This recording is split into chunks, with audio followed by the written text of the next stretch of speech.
아, 그 해밍웨이라고 하는 소설가가 있는데요. 그가 쓴 소설 중에 그 짧은 글입니다. 짧은 글 중에 세계의 수도라고 하는 그런 짧은 글 하나가 있습니다. Capital of the World라고 하는 글이 있어요.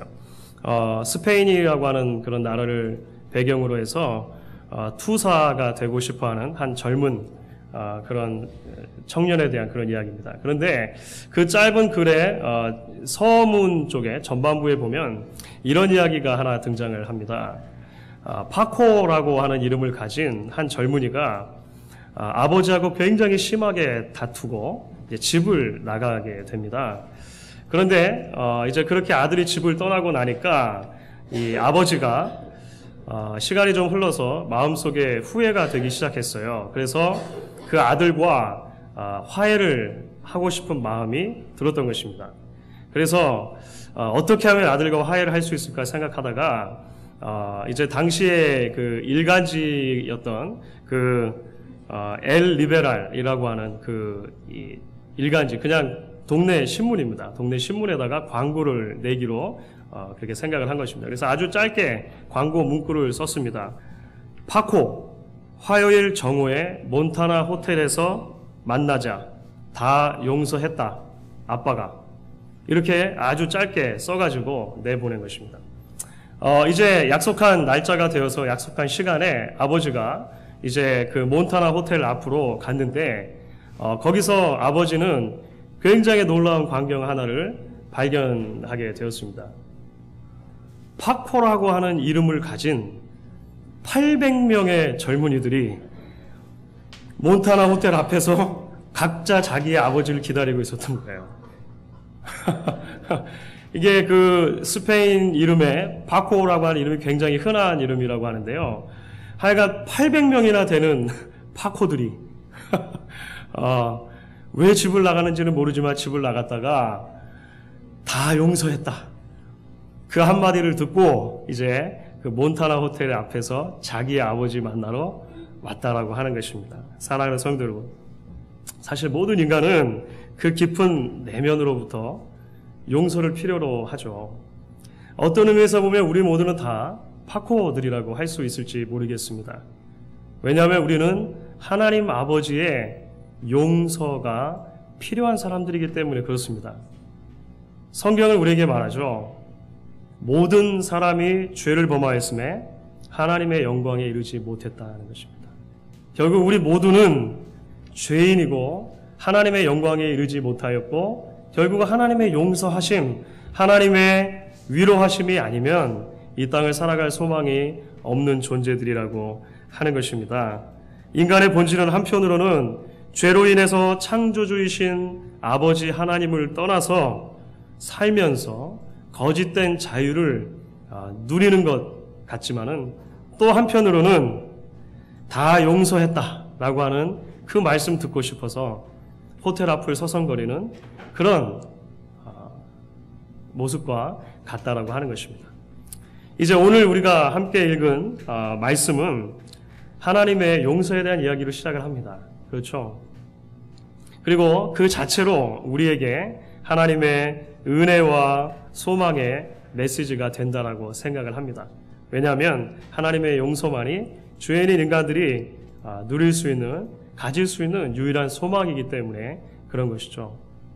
오늘 함께 읽은 이야기 참 우리가 잘 아는 이야기입니다. 이 이야기 가운데 이제 자신의 종들과 이제 채무 관계를 정산하는 한 임금의 이야기가 기록이 되어져 있어요. 종들을 불러놔 놓고 이제 채무 관계를 정산하다 보니까 한 종이 1만 달란트를 빚진 것을 발견하게 되었습니다. 저에게는 얼른 이렇게 느낌이 안 오는데 사실 예수님 당시의 사람들이라면 이 대목을 들었을 때 입이 떡 벌어져야 정상입니다. 왜냐하면 1만 달란트라고 하는 돈은 사실 그냥 쉽게 계산이 되지 않는 천문학적인 그 돈의 액수이기 때문에 그렇습니다. 들어보셨는지 모르겠지만 달란트라고 하는 것은 본래 뭐 금이나 은 이렇게 무게를 나타내는 단위였는데 예수님 당시에 오게 되면 어느 정도 그 가격이 고착이 되게 되십니다. 돈으로서. 예수님 당시에 한 달란트는 6천 데나리온이라고 그렇게 이제 환산해서 이해할 수 있었습니다. 6천 데나리온. 그럼 또 데나리온은 뭡니까? 한 데나리온은 장정 한 사람이 하루를 벌 수 있는 품삯이라고 대개 우리가 이해를 하죠. 그러면 한 달란트는 한 사람이 1년에 365일을 하루도 쉬지 않고 일을 해서 숨만 쉬고 모았을 때 몇 년을 모아야 되죠? 16년을 모아야 되는 액수가 이 한 달란트가 되는 겁니다. 그러니까 한 달란트도 굉장히 많은 돈이죠. 굉장히 많은 돈입니다. 오늘날 우리가 쉽게 오늘날의 그 돈으로 환산하기는 좀 어렵습니다만 대략 하루 우리가 벌 수 있는 것을 100불 그냥 이렇게 생각했을 때 한 달란트도 50만 불이 훨씬 넘는 지금으로 따지면 그런 값어치를 가진다라고 하는 거예요. 그럼 1만 달란트는 어떻습니까? 1만 달란트. 숨만 쉬고 16만 년. 제가 계산기로 오늘날의 값어치로 환산해 보려고 좀 두들기다가 포기했습니다. 이게 계산이 안 되는 돈인 거예요. 천문학적인 숫자가 되는 것입니다. 예수님 당시에 갈릴리와 베레아라고 하는 지역에 있는 모든 주민들이 1년에 로마의 황제에게 바치는 세금, 그걸 다 계산했을 때 200달란트였습니다. 200달란트. 그러니까 이 1만 달란트라고 하는 것은요, 하여간 엄청나게 큰 돈이라고 하는 것입니다. 그런데 여러분, 사실 성경의 이런 표현은 일종의 충격요법이죠.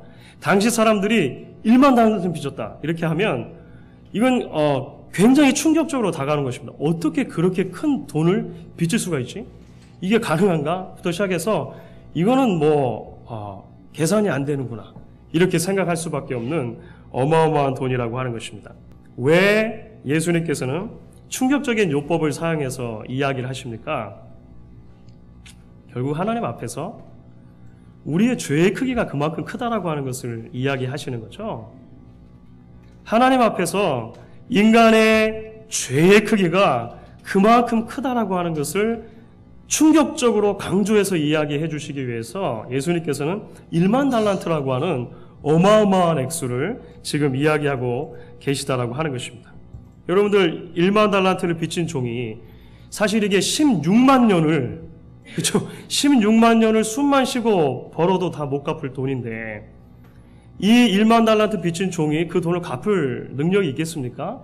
당연히 불가능한 것이죠. 그래서 갚을 돈이 없습니다. 이야기했을 때 왕이 뭐라고 처음에 이야기합니까?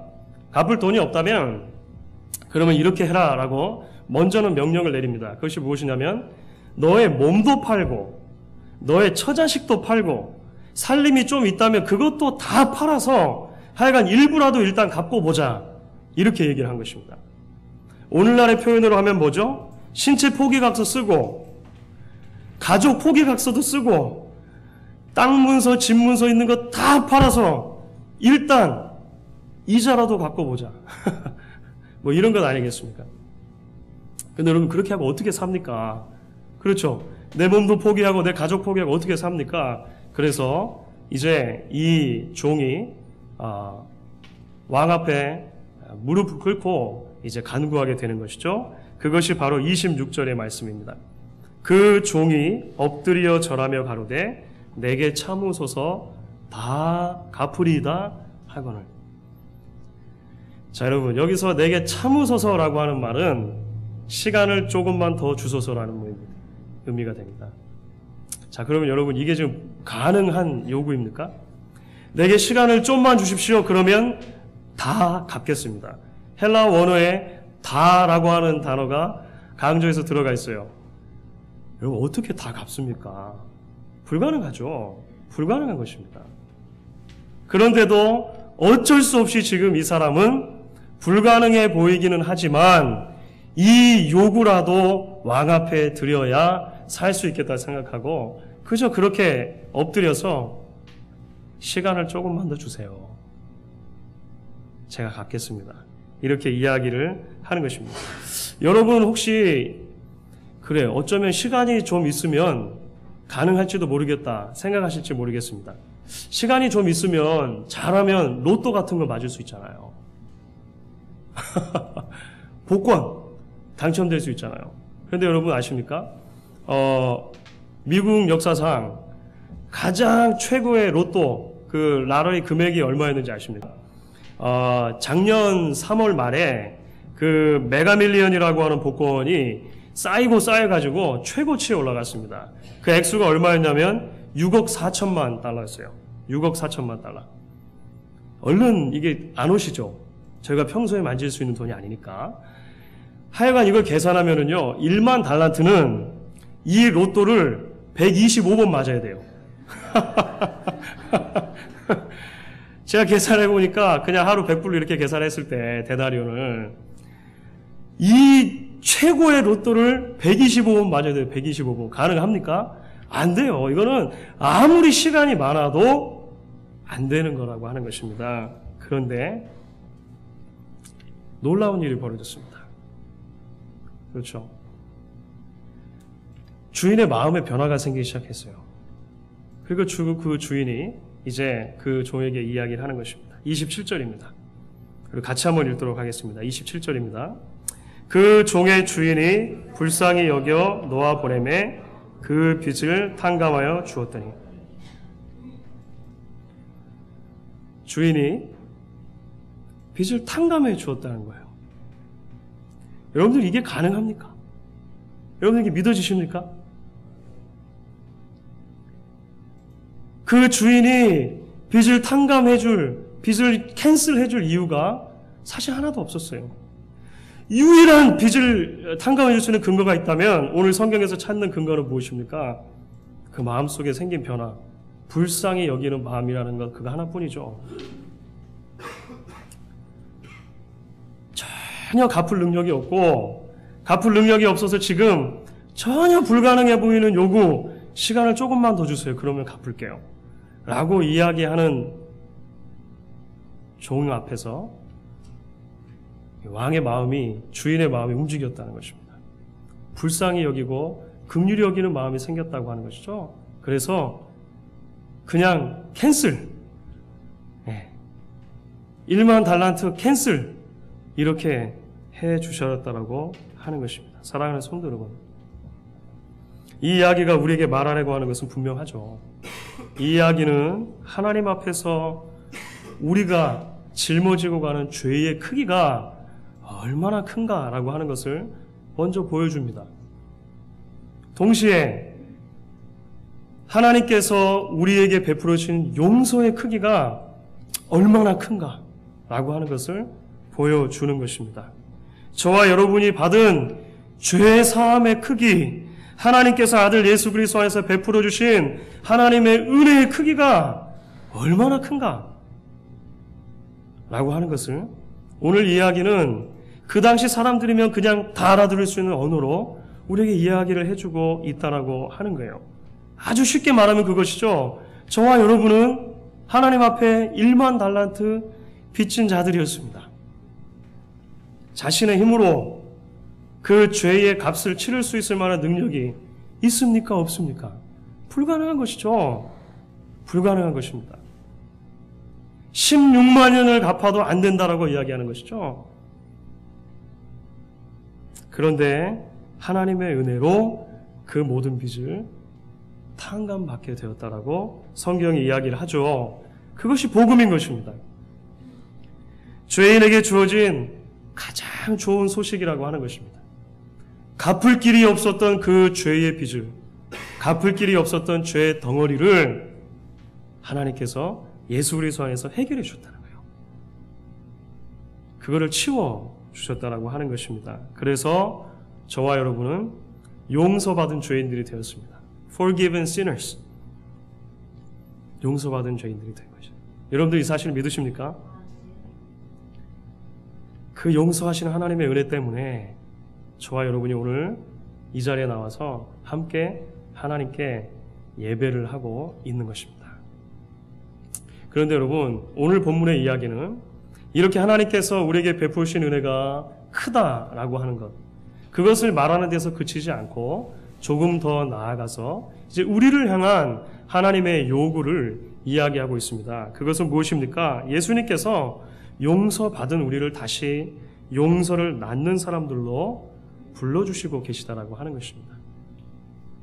용서를 받았는데 우리도 용서하는 사람으로 살아야 한다라고 이제 예수님께서는 계속해서 우리에게 일깨워주고 계시다라고 하는 거예요. 여러분, 왕으로부터 1만 달란트 빚을 탕감받은 사람, 궁 밖으로 나왔습니다. 여러분들이라면 그 마음의 상태가 어떠셨겠습니까? 이게 막 얼굴도 꼬집어 보고, 그렇죠? 발이 둥둥 떠 있는 것 같은 그런 느낌 아니겠습니까? 내가 빚이 10,000불만 있어도 그거를 누군가가 그냥 캔슬. 여러분 좋겠죠? 빚을 안 져보셨나 본데.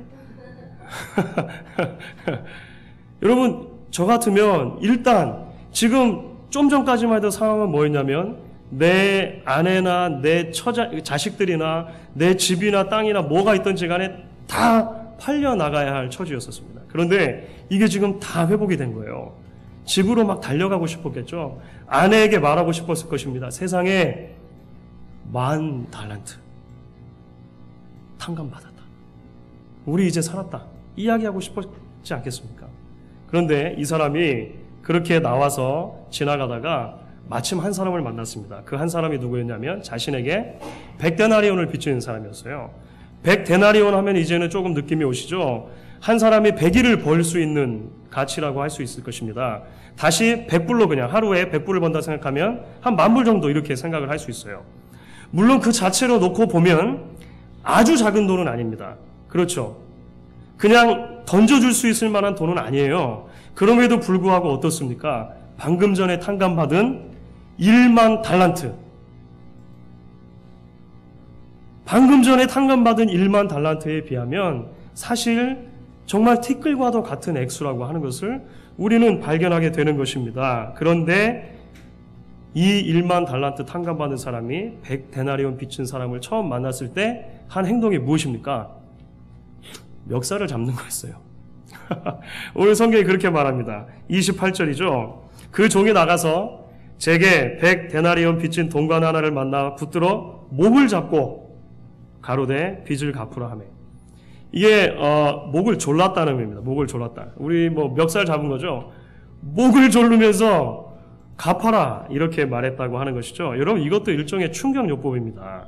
그렇죠. 그러니까 정상적인 생각을 가진 독자들이라면 계속 충격의 연속인 거예요. 지금 예수님 말씀을 들으면서 1만 달란트도 엄청 큰 충격이었고 그것을 탕감해 준 게 충격이었습니다. 그런데 어라? 이 사람이 100데나리온 빚진 사람을 보더니만 목부터 잡았네. 그러면서 갚으라고 하네. 우리에게 충격을 지금 주는 그런 요법이라고 하는 것입니다. 놀라운 것은 그 100데나리온 빚진 자가 그 사람에게 한 말입니다. 29절이죠. 같이 한번 읽습니다. 29절입니다. 그 동관이 엎드려 간구하며 가로되 나를 참아주소서 갚으리이다 하되. 어떻습니까? 여러분들 1만 달란트 빚진 그 사람이 이전에 했던 말하고 똑같죠? 내게 참아주소서 내가 갚으리이다. 내게 조금만 시간을 더 주십시오. 내가 갚겠습니다. 유일한 차이점이 있다면 무엇입니까? 1만 달란트는 아무리 많은 시간을 줘도 갚을 수 없는 금액이었습니다. 하지만 100데나리온은 시간이 있으면 그래도 갚을 가능성이 있는 돈이라고 하는 거예요. 그렇죠? 열심히 일해서 벌면 갚을 수는 있는 돈이라고 하는 것입니다. 불가능하지가 않아요. 그런데 이 사람의 하나 행동이 무엇입니까? 안 된다. 당장 갚아야 한다. 갚을 때까지 너를 감옥에다가 가둬두겠다 해가지고 감옥에 가뒀다라고 하는 것이죠. 이게 보통 충격적인 일이 아닐 수 없는 것입니다. 그리고 나서 이어지는 이야기가 무엇입니까? 우리도 쉽게 생각할 수 있고 그 당시 사람들도 쉽게 생각할 수 있었던 것입니다. 지나가는 사람들이 봤다는 거예요. 친구들이 봤다는 것입니다. 그리고 그 본 것이 너무나 민망해가지고 이제 빚을 탕감해줬던 주인에게 다시 가서 그 이야기를 자초지종을 구한 것이죠. 그래서 어떻게 됐습니까? 그 주인이 다시 그 종을 불러다가 그를 꾸짖으면서 빚을 다 갚도록 1만 달란트 빚 다 갚도록 옥에다가 가둬두게 되었다라고 하는 것입니다. 용서를 해주지 못한 결과가 무엇입니까? 자신이 받은 축복된 삶을 다시 한번 망쳐놓는 결과 이제 가지게 되었다라고 하는 것이죠. 여러분들 예수님의 이야기를 들으면서 모두 다 충격에 빠졌을 것입니다. 어떻게 이런 일이 가느냐고 하는 것이죠. 아니 10,000달란트를 탕감받고도 어떻게 100데나리온을 탕감해주지 못하지? 여러분 정상적인 생각이라면 이렇게 생각해야 맞는 것이죠. 그래서 예수님께서 마지막에 그 주인의 입을 빌어서 이렇게 말씀하셨을 때 모두 다 손뼉을 치며 동의했을 것입니다. 32절 33절입니다. 악한 종아, 내가 빌기에 내가 내 빚을 전부 탕감하여 주었거늘 내가 너를 불쌍히 여김과 같이 너도 내 동관을 불쌍히 여김이 마땅치 아니하냐. 야, 내가 말하려고 했는데 딱 그 주인이 그렇게 말씀하셨네. 아마 이렇게 그 당시 예수님의 그 비유를 듣는 사람들이라면 다 그렇게 생각했을 거예요. 그렇지, 어떻게 그런 일이 있을 수 있을까? 역시 주인님은 공평해. 이렇게 해야지 맞는 것이지 생각했을 것입니다. 왜 그렇습니까? 그때까지만 해도 이 비유를 듣는 모든 사람들은 저희를 포함해서 우리를 주인의 입장에서 생각하기 때문에 그래요. 그렇죠? 우리를 주인의 입장에서 생각을 해보는 것입니다. 주인의 입장이라면 당연히 그렇게 해도 마땅하겠지. 자기가 1만 달란트나 감해줬는데 그 사람이 100데나리온 빚진 사람을 안 용서해 줬으니 그대로 갚아주는 것, 내가 주인이라도 그렇게 하겠다. 그렇지 않습니까? 그런데 여러분, 예수님의 충격요법 여기서 끝나지 않습니다. 이제 마지막 예수님께서 정말로 하고 싶으셨던 마지막 한 방이 남아있으신 거죠. 그게 무엇입니까? 사실 35절의 말씀입니다. 예수님께서는 주위 사람들의 관심을 이제 다른 쪽으로 돌리기를 원하시는데요. 35절의 말씀을 같이 한번 읽도록 하겠습니다. 너희가 각각 중심으로 형제를 용서하지 아니하면 내 천부께서도 너희에게 이와 같이 하시리라. 이게 무슨 말씀입니까? 조금 전까지만 해도 주인의 입장에서, 왕의 입장에서 이 이야기를 이해하려던 사람들에게 사실은 입장을 1만 달란트 빚진 사람으로 바꾸어서 생각하기를 원하시는 거예요. 사실은 여러분들의 입장은 왕이나 주인이 아니라 1만 달란트 빚진 그 사람이었다라고 이야기하고 싶으신 것입니다. 두 빚진 자의 이야기를 통해서 쉽게 남을 용서하지 못하는 우리들에게 어떻게 하나님의 그 큰 사랑을 받고도 용서하지 못하는가? 예수님께서 우리에게 이야기하고 계시다라고 하는 것입니다. 사랑하는 성도 여러분, 오늘 이야기를 통해 우리가 발견하는 진리들은 무엇입니까? 무엇보다도 먼저 우리가 서로에게 짓는 죄는 아무리 커도 100데나리온이라고 하는 것입니다. 여러분들 이 사실을 믿으셔야 돼요. 네. 우리가 서로에게 짓는 죄 또는 우리가 그 서로에게 짓는 죄 때문에 받는 상처, 크기 100데나리온이라고 하는 것입니다. 사실 말씀드렸습니다만 이미 100데나리온이라고 하는 것이 그냥 이렇게 지나가다가 아무에게나 줘버릴 수 있을 만한 정도의 돈은 아닙니다. 100일 동안은 적어도 힘들게 모아야 하는 돈이죠. 그렇죠? 분명히 그것만큼의 가치가 있다라고 우리는 생각을 할 수 있습니다. 성경은 다른 사람들이 우리에게 범한 잘못에 대해서 무작정 그것이 아무것도 아니다 이렇게 덮어버리지 않습니다. 아니 왜 사람들이 쪼잔하게 그러느냐, 성경 그렇게 얘기하지 않아요. 100데나리온만큼의 가치는 있다는 것입니다.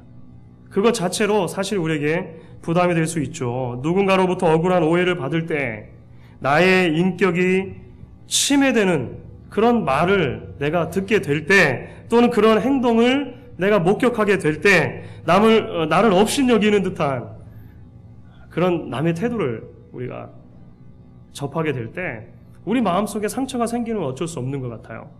여러분들 이것이 상처가 아프지 않다면 거짓말이죠.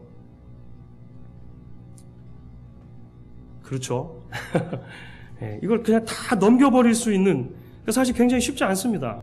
그것이 우리 마음속에 여러 상처들을 주는 것은 맞는 것 같다라고 하는 것입니다. 때로 그 상처가 가까운 사람들이 주는 상처일 때, 내가 믿었던 사람들이 주는 상처일 때 더 크고 더 깊은 상흔을 우리의 마음 가운데 남기게 되는 것도 인지상정이라고 하는 것입니다. 그런데 사랑하는 여러분, 오늘 예수님께서 말씀하시는 것이 무엇입니까? 그 상처들이 비록 아무것도 아닌 것은 아니지만, 분명 마음이 아픈 것은 맞지만 그 맥시멈의 크기를 우리가 생각했을 때 그것은 100데나리온이다라고 하는 거죠. 100데나리온. 우리가 사함받은 죄의 크기는 어떻습니까? 그것에 비해 보면 10,000달란트라고 하는 거예요. 사실 우리가 사함받은 그 용서의 크기를 생각하기 전까지, 그러니까 우리가 하나님 앞에서 용서받은 죄의 크기가, 용서받은 그 사함의 크기가 10,000달란트라고 하는 것을 보기 전까지는요, 100데나리온이 굉장히 큰 겁니다. 그렇죠. 그런데 그 10,000달란트를 보고 나면 16만 년을 열심히 벌어도 숨만 쉬고 아무것도 안 하고 안 먹고 벌어도 안 되는 돈이잖아요. 그거에 비하면 100데나리온은 이해가 가능하고 용서가 가능한 수치가 아니겠느냐라고 성경이 우리에게 이야기하고 있는 것입니다. 사랑하는 여러분, 그렇기 때문에 결국 용서라고 하는 것은 무엇입니까? 용서는 하나님 아버지의 성품을 깊이 이해하고 그것을 닮아갈 때 가능한 것이다라고 오늘 성경이 우리에게 이야기를 하는 것입니다. 좀 더 구체적으로 말하면 그 마음이란 어떤 마음이겠습니까? 하나님께서 10,000달란트 빚진 자에게 용서를 베푸셨던 유일한 근거, 그러니까 그 주인이 용서를 베풀었던 유일한 근거가 뭐라고요? 긍휼히 여기는 마음이었습니다. 불쌍히 여기는 마음. 우리도 그 불쌍히 여기는 마음을 가지게 될 때에야 용서할 수 있다라고 하는 것입니다. 사랑하는 여러분, 누군가 용서한다는 것 쉬운 일이 아니죠. 쉬운 일이 아닙니다. 우리가 남으로부터 받은 상처의 크기가 그저 이렇게 쉽게 덮고 지나갈 수 없는 것처럼, 그렇기 때문에 우리가 남을 용서한다라고 했을 때 용서하는 것도 사실은 쉬운 것이 아닙니다. 나에게 깊은 상처를 준 사람, 나의 삶을 어지럽게 하고 내 마음의 질서를 망가뜨려 놓은 사람, 내가 도저히 이해할 수 없는 말과 행동을 서슴지 않고 하는 사람, 나와 성정이 다르고 나와 삶의 방식이 다른 사람, 그런 사람들을 이해하고 용납하고 심지어 용서하고 살아간다는 것이 쉽지 않다는 거예요. 그런데 예수님께서 그 비유의 마지막에 말씀하셨습니다. 너희가 각각 중심으로 형제를 용서하지 아니하면 천부께서도 너희에게 이와 같이 하시리라. 중심으로, from the heart, 마음으로부터라고 하는 것인데요. 어떻게 마음으로부터, 중심으로부터 우리가 용서를 할 수가 있겠습니까? 우리의 중심이 하나님의 중심으로 바뀌어야죠. 우리의 중심으로, 우리의 마음으로 어떻게 용서가 됩니까? 우리의 심장이 예수님의 심장으로, 예수님께서 보여주신 그 사랑의 하나님의 심장으로 대치되지 않고서는 불가능하다라고 하는 것입니다. 10,000달란트라고 하는 천문학적인 죄도 은혜로 용서해 주시는 그 마음, 우리 안에 품게 될 때 비로소 우리도 이웃을, 우리 형제 자매를, 우리 사랑하는 성도들을 불쌍히 여기는 마음 가지게 될 것이라고 하는 것입니다. 그리고 용서할 수 있게 될 것이라고 하는 것이죠. 우리가 그것을 위해서 기도해야 한다라고 하는 것입니다.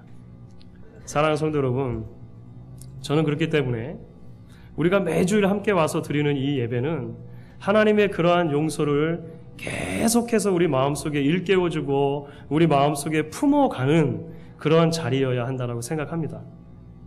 그렇기 때문에 매주 드리는 예배는 어떤 면에서 보면 하나님께서 우리 한 사람 한 사람에게 계속적으로 보내시는 용서의 메시지와도 같을지 모르겠어요. 마치 파코의 아버지가 일간지에다가 광고 내는 것처럼 우리의 이름을 불러주시며 매주일마다, 그렇죠, 누구누구야 주일 오전에 목양교회에서 만나자. 모든 것을 용서했다. 아빠가. 여러분, 끊임없이 도망가려고 하고 틈만 나면 마음대로 살아가려고 하는 우리를 긍휼히 여기셔서 매주일 이 은혜의 자리로 불러준다고 여러분들 생각하시고 함께 예배하실 수 있기를 바랍니다. 그리고 그 예배를 통해서 하나님께서 우리에게 그 놀라운 용서의 크기를 매일매일 가르쳐 주셔서 우리가 그 받은 용서의 감격이 너무나 커서 용서를 베풀지 않고 살아갈 수 없을 만한 그러한 삶으로 변화되어져서 이 전을 나가게 되어지는 기적과 같은 일이 매주마다 있어지기를 저는 간절히 기대하는 것입니다. 사랑하는 성도 여러분, 죄 사함의 은혜를 경험하셨습니까? 여러분이 받은 죄 사함의 크기가 10,000달란트짜리입니다. 그리고 하나님께서 우리에게도 요구하시는 것이죠. 100데나리온 빚진 사람들 용서해주고 살으라고 하는 것입니다. 그 주님의 부르심에 우리가 귀를 기울이고 함께 순종할 수 있는 저와 여러분 될 수 있기를 주님의 이름으로 간절히 부탁드립니다.